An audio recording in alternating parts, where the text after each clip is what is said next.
Hey guys, welcome to part 2 of painting KhagrasRavagers. In today's episode, I'm going to be painting up Xartia Bittersoul. She is the Chaos Sorcerer of the group, and as we're sticking with the theme of painting each member dedicated to a different god, it makes sense that Xartia would be dedicated to Tzeentch, as this Chaos god is all centred around magic, manipulation and scheming. Like the Bene Gesserit, Tzeentch works plans within plans. Nothing happens without Tzeentch having planned it, even Tzeentch's failures are planned. The Tzeentch colour scheme is heavily relying on blue and pink, so that's what I'm going to be painting today. Xartia has been sprayed black, and then been given a heavy dry brush of Ulthuan Grey, followed by white scar. The same has been done to the base. I'm going to start off by blocking out the cape with black Templar contrast paint. I start from the inside of the cloak and slowly cover all of the material, making sure to paint one smooth layer to avoid streaking marks.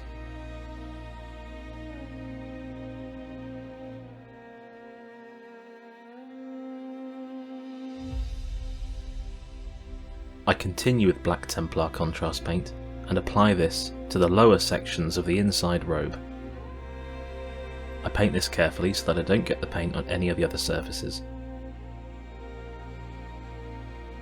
Then I block out all of the plate pieces of armour with Frostheart contrast paint. Again, I apply this carefully to avoid painting on the other areas, such as the gilding around each of the armour pieces. I paint this onto the hip plates, chest piece, shoulder plates and the wrist guards.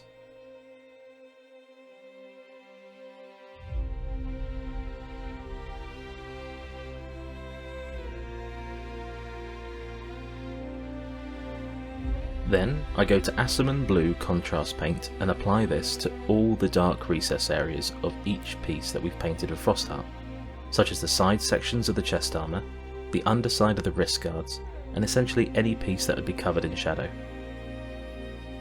I also include a slight panel line of all pieces. For the panel lining, I step down from a size 2 brush to a size 0.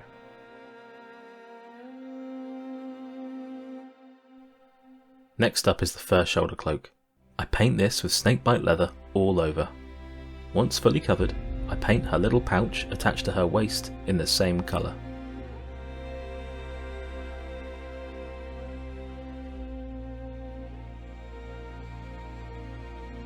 At this point, you've probably seen that Xartia has got a blue face. I wanted to try and give a cold undertone to the face, but I actually hated what I did, and it clashed way too much with the existing blue armour. But I still wanted the cold undertone, and I decided that I would try and use the Fang. I paint this all over Xartia's head, arms and hands. I also applied the paint a little bit too thick, and you'll see later that this distorts some of the facial details, but I do try and pull this back. I'll leave it up to you to leave me some feedback on whether you think what I did helped. I allow some time for the Fang to dry on the skin while I tackle the trim. This has been painted with Retributor Armour, and it really works well in complementing the blue sections.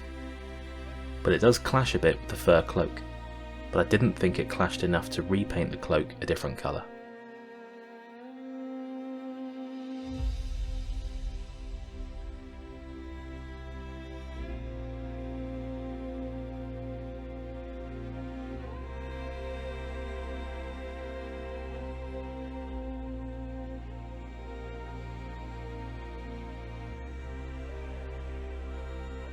Next I use Balthasar Gold to paint the runic pendant, and I also apply it to the entirety of the staff, along with the inner sections of the wrist guards.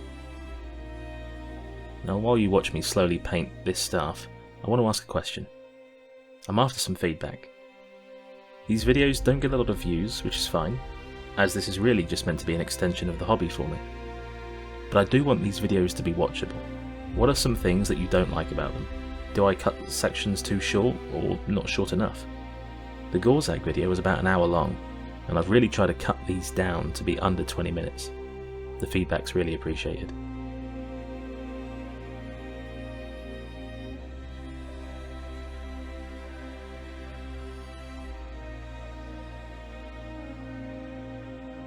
Next I'm applying Runefang Steel to the chain hanging from Tzeentch's waist. I've gone for Runefang Steel as I intend to dark it down later. Had I have used Lead Belcher, it would have been too dark altogether. I then also pick out the rings that attach the pendant's runes with Runefang Steel.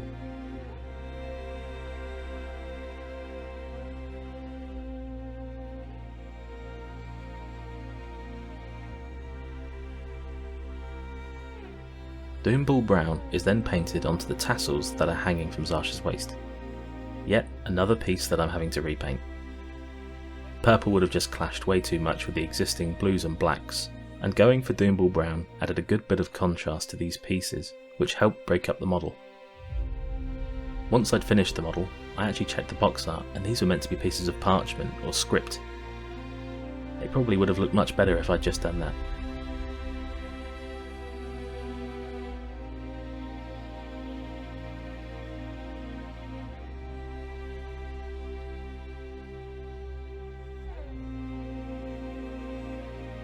Then I applied Incubi Darkness to the inner robe. I went for this colour as it's very close to black, and again it helps break up the colours and not bright enough to take away from some of the magical effects that we'll be painting later.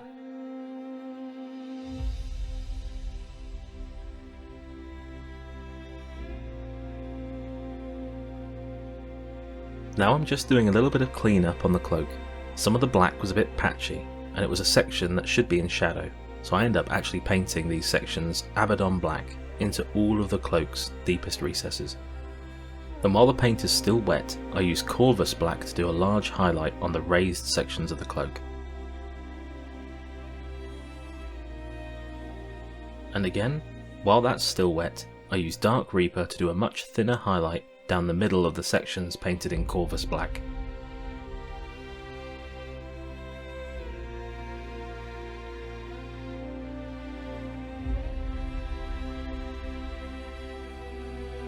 Then I wash off the brush and run it down between both layers of paint to try and create a blend.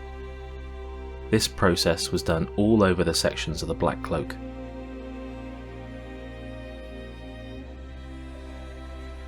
We're going back to the inner robes, and on the lower half of the robe I use a 1-to-1 mix of Incubi Darkness and Macragge Blue. I add a little bit of water into the mix. I don't say this much, but I nearly always add water to paint before I apply it to a model. The exception being metallic paints and contrast paint. Then I add a little white scar to the existing mix, and I paint an even lower section of the inner robe, and I follow this pattern until I'm happy with the transition.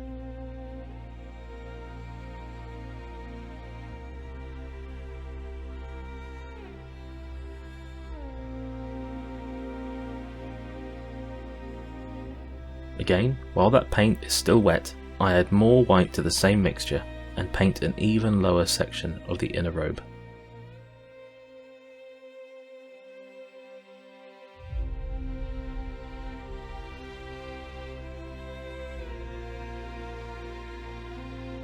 And then one last final time just to pick out the very edges and the holes in the robe.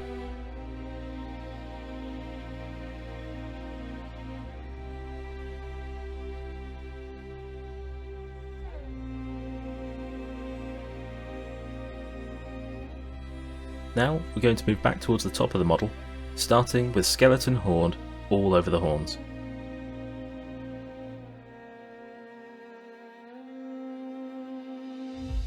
And I apply Doomfire Magenta to the magic effects coming from Tzeentch, such as the hand and staff.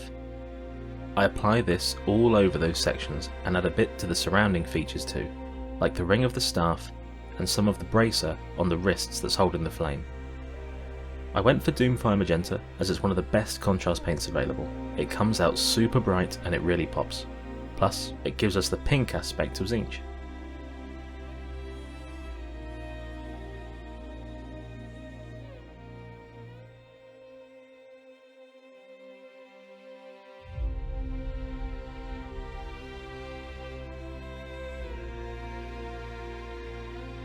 Now it's time to wash the gold with Agrax Earthshade. If I were to redo this, I'd have painted all the metallics with Balthasar Gold instead, and then highlighted the trim sections with Retributor Armour, rather than applying the wash all over it. I could have then added an additional wash of Reikland Fleshshade to those areas and it wouldn't have drowned it out as much as it has.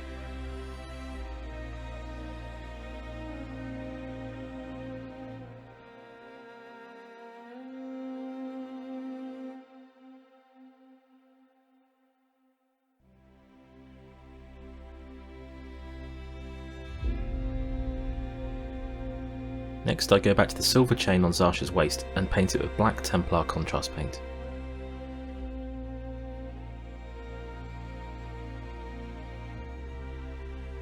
You can see here that it's really darkened down that silvery look, and it now looks a lot more like steel. I then highlight the fur cloak with XV88. The reason that I didn't go lighter was to avoid it clashing with the horns. This was also used to paint the cord of the neck pendant. Next I highlight the tassels from the waist, which are definitely not parchment, with Evil Sun Scarlet. I like to think that these are similar to the cords you would have on a dressing gown. Zarsha definitely uses them to prevent her cloak from blowing about in a strong wind.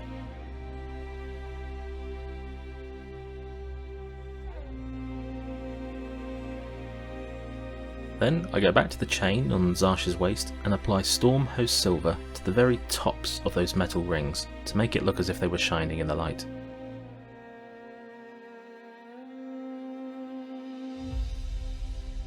We're finally moving back to the head to start working on the face.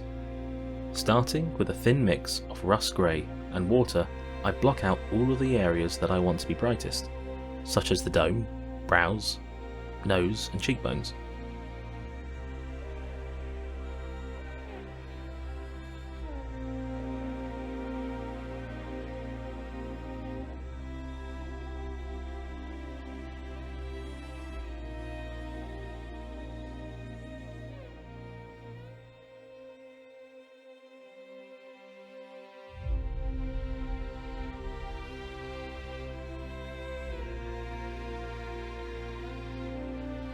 Then I mix Russ Grey with Wraithbone and water to create my highlight.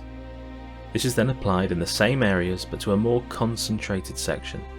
I also highlight the arms, fingers and knuckles with this same mixture.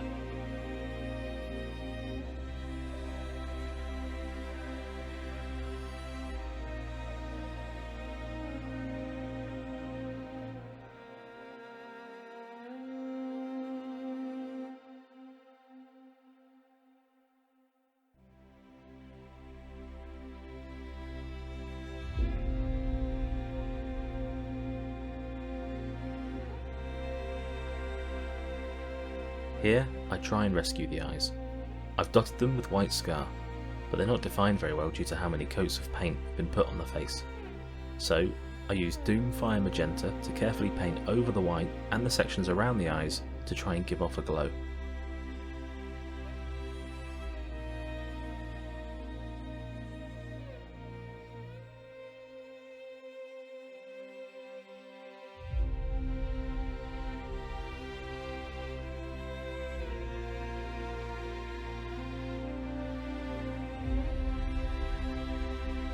Then, to try and tone down the blue, I add a filter of Reikland Fleshshade and Lahmian Medium all over the face.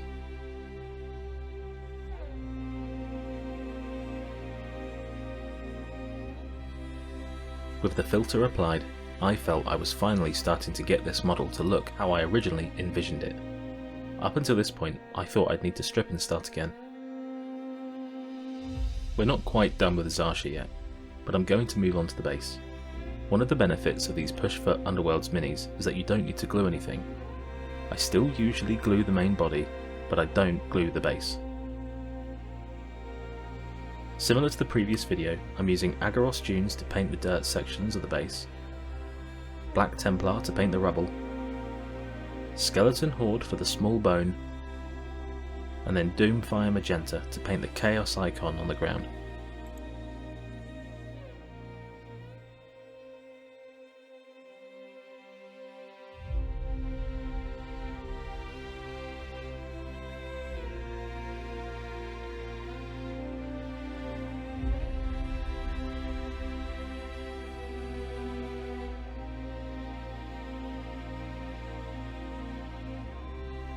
I've made yet another mistake. I should have waited for the black paint to dry before going in with Doomfire Magenta. I do end up soaking up the paint, waiting for it to dry, and then painting that Chaos mark with Wraithbone, followed by Doomfire Magenta again. I then paint the base rim with Abaddon Black.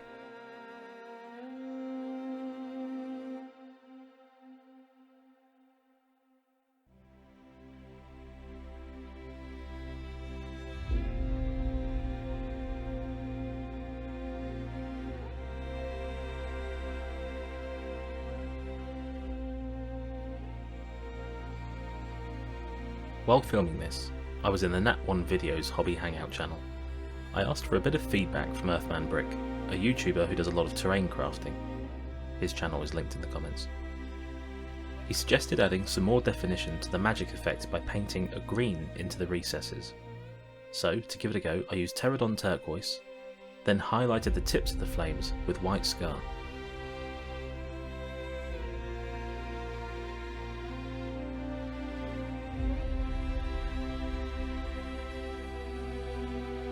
While I waited for that to dry, I applied more Asurmen Blue to the entirety of the armour.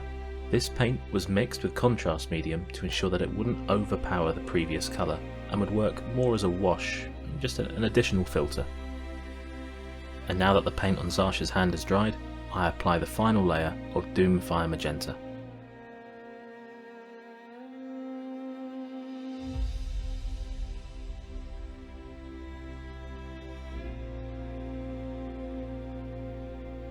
Well, thanks for watching, guys.